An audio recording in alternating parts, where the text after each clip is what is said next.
오늘 우리가 함께 살펴볼 이야기는요, 세종연구소에서 나온 아주 흥미로운 보고서 하나입니다. 급변하는 세계 속에서 완전히 새로운 안보 동맹을 구상하는 꽤나 대담한 제안인데요. 이름하여 중간국 5개국 MP5 제안. 과연 어떤 내용일지 지금부터 한번 파고들어 보겠습니다. 자, 여러분 한번 이런 상상을 해보죠.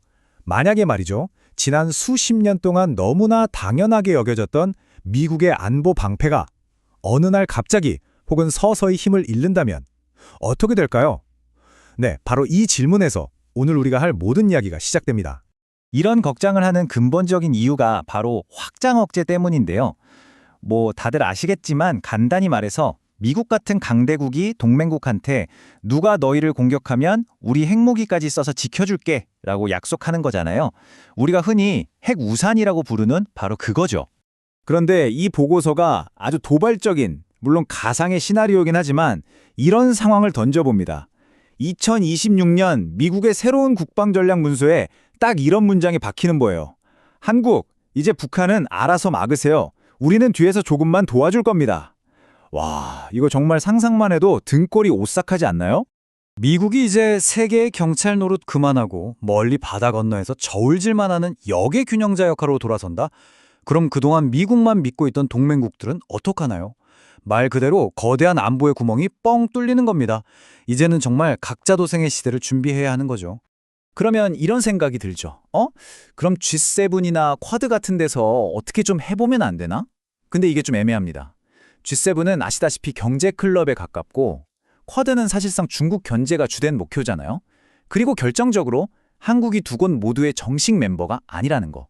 바로 이 지점에서 오늘 이야기할 MP5라는 새로운 구상이 짠! 하고 등장하는 겁니다. 이 제안의 핵심 키워드가 바로 중간국인데요. 이게 우리가 흔히 말하는 중견국하고는 결이 좀 다릅니다. 그냥 어중간한 중간이 아니고요. 초강대국까지는 아니더라도 경제력 빵빵하고 군사기술도 상당해서 자기 목소리를 낼 수 있는 말 그대로 강한 중간 국가를 말하는 거예요. 자, 그럼 이 중간국에 자격이 있는 나라들, 보고서가 콕 집은 5나라가 바로 여기 있습니다. 프랑스, 영국, 독일, 일본, 그리고 대한민국. 바로 이 5개국이 MP5의 멤버들입니다. 그럼 이 나라들이 모여서 뭘 할 수 있을까요?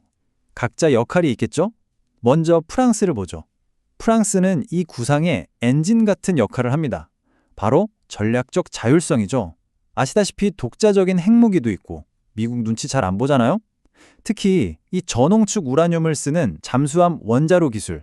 이게 기술 이전에 있어서 법적 걸림돌이 적어서 아주 중요한 포인트가 됩니다. 다음은 영국. 영국 하면 역시 정보력이죠. 파이브 아이즈 핵심 멤버니까요. 그런데 영국이 가진 더 중요한 카드가 있습니다. 바로 선례를 만들었다는 거예요. 오커스 기억나시죠?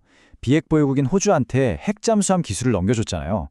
이게 저기도 했는데 우리도 못할 거 없지 않나? 하는 길을 터준 거나 마찬가지입니다.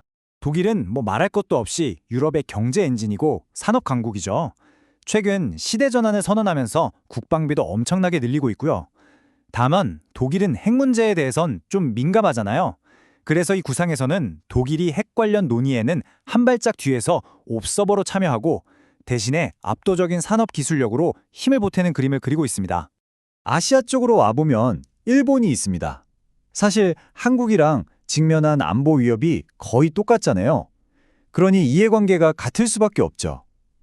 일본이 가진 첨단 해양 기술이나 산업 역량은 이 M5 체제 안에서 분명 큰 시너지를 낼 수 있을 겁니다. 그리고 마지막, 바로 대한민국입니다. 이 보고서에서 한국의 역할은 정말 중요한데요. 바로 이 모든 판을 짜는 촉매제 역할입니다. 세계 10위권 경제력의 K방산의 위상은 이제 모두가 인정하잖아요. 우리가 먼저 이 MB5를 제안하고 이끌면서 더 이상 안보를 받기만 하는 소비자가 아니라 함께 만들어가는 공급자로 발돋움하자는 겁니다. 자, 그럼 이 5개국이 모여서 구체적으로 뭘 하자는 거냐? 크게 3가지 목표가 있습니다. 첫째, 프랑스의 전홍축 우라늄 기술을 바탕으로 핵잠수함 기술 협력을 시작하는 겁니다.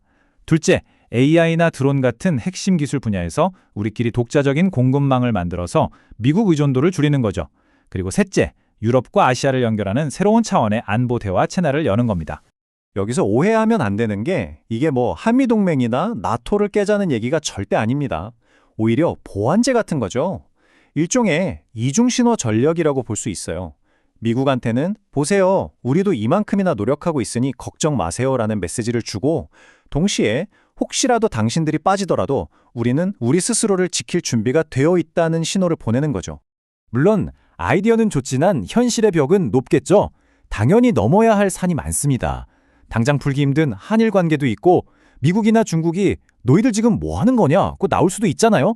또 나라마다 핵에 대한 생각도 제각각이고요. 이 보고서도 이런 문제들을 다 알고 있습니다.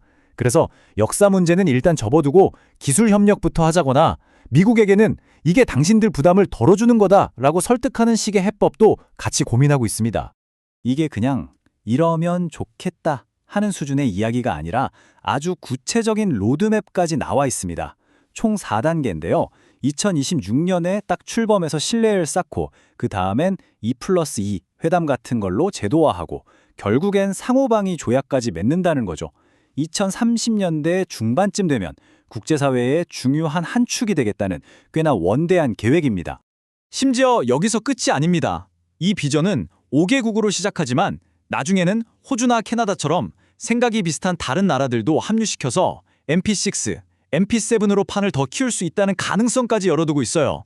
결국 이 모든 이야기는 하나의 질문으로 돌아옵니다. 모든 것이 불확실한 지금 같은 시대에 우리 같은 중간국들은 그냥 강대국들이 짜놓은 판 위에서 눈치만 보는 방관자로 남을 것인가? 아니면 이제 우리가 직접 무대 중앙으로 나아가서 새로운 질서를 설계할 것인가? 오늘 우리가 살펴본 이 MP4 제안은 어쩌면 이 질문에 대한 가장 대담한 답변 중 하나일지도 모르겠습니다.